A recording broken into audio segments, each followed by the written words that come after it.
Here you can see Clematis brachiata flowering en masse on this beautiful and large specimen growing here on a fairly high outcrop.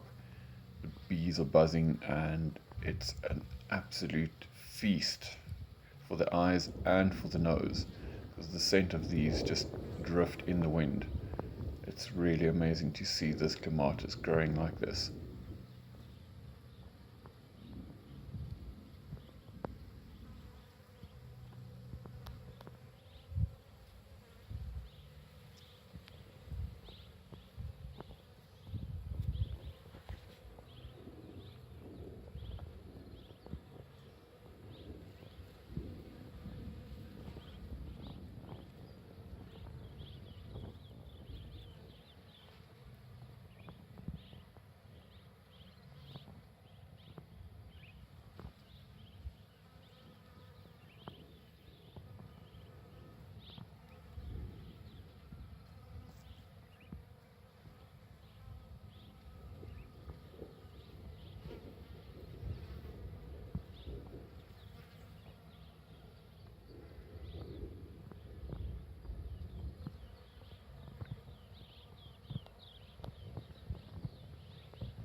Crassifolius drachymontanum towards the end of their flowering.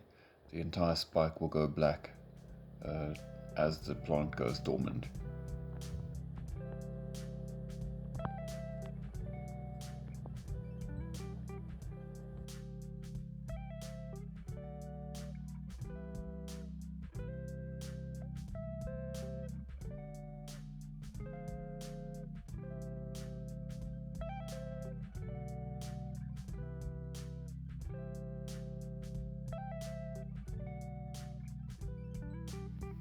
Here you can see Habenaria galpinii, one of these smaller, more diminutive Habenaria species flowering towards late summer and in autumn.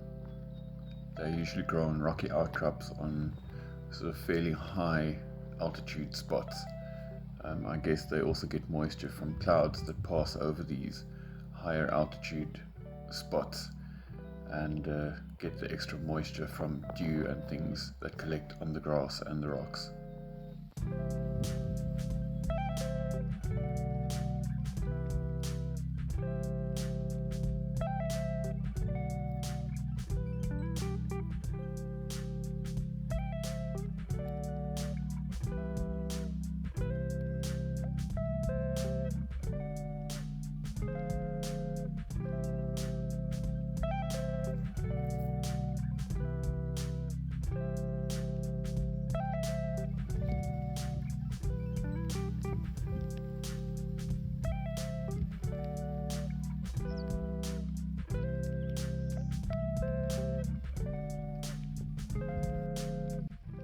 If you've seen some of the previous episodes, you'll be familiar with Pelargonium luridum, and here we can see it flowering in late summer.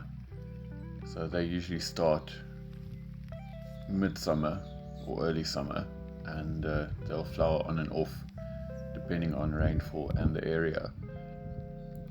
And you can see some hypoxis leaves standing out above the grasslands and the rocky outcrops, and one of the beautiful grasses of the Highveld that has this reddish pink tinge to it.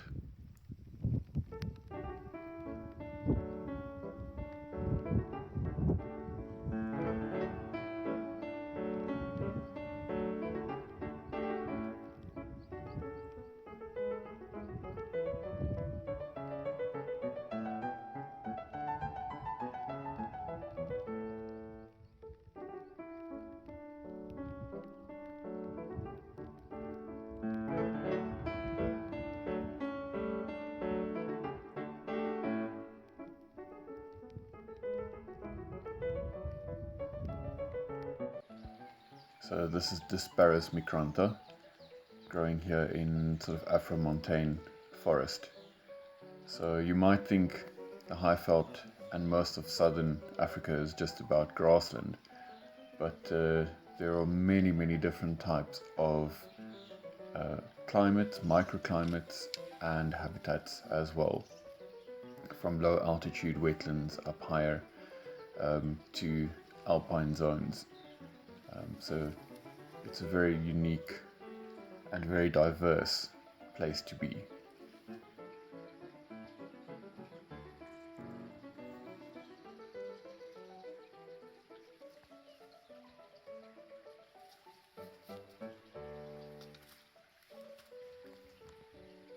Also growing in this Afromontane forest is Disperus anthoceros.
One of my personal favorites is Habenaria barbertoni, that flowers in the grassland.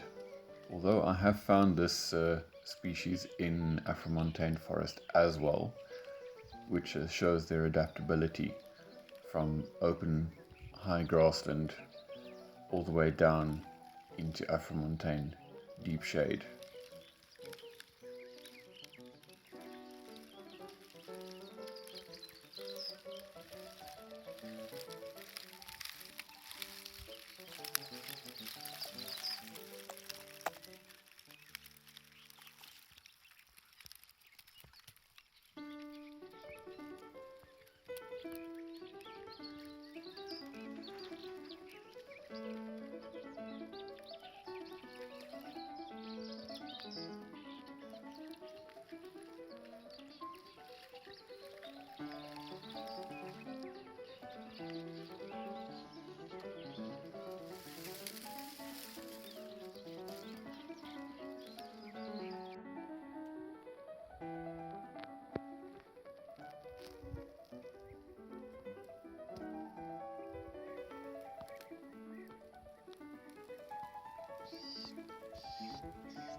And the beautiful red of this Crassula alba never ceases to amaze me at the end of the growing season.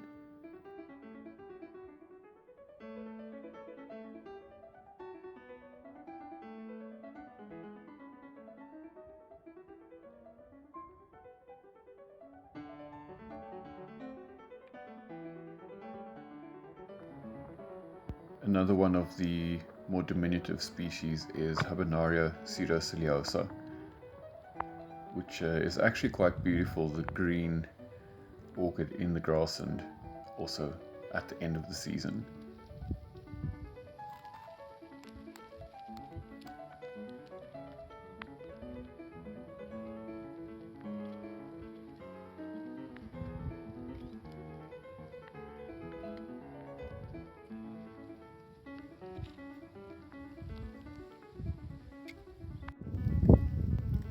Brownlea parviflora is often referred to as the false Disa because the flowers from a distance look like little Disa flowers.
One of the late flowering species of Gladiolus is Gladiolus crassifolius, and a very easy way to identify them is by the drooping inflorescence. And depending on the location, you can find different color forms, this one being one of the paler white ones with a purple marking and almost a yellow throat. And a few hundred kilometers away in their western distribution, you can see really dark, intense pink color forms.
Here we'll have a look at some more of the Brownlea parviflora, as it's such a beautiful species that occurs in the central and even as far as the eastern escarpment, and further down into the KwaZulu-Natal province as well.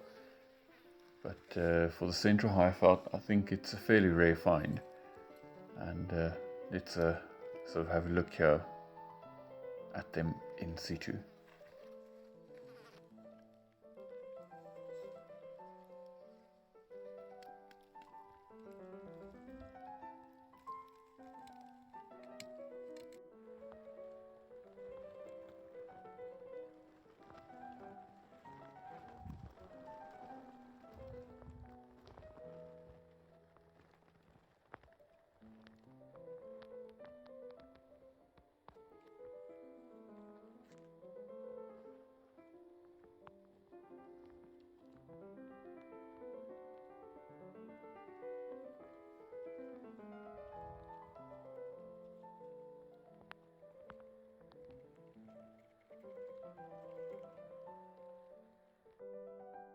Here you can see Haemanthus humilis hirsuta past flowering now, and with the seed pods starting to develop and making little fruits. And here you can see Clematis villosa stanley in the seed phase post flowering. So now in autumn they bear these silvery beard sort of looking seeds.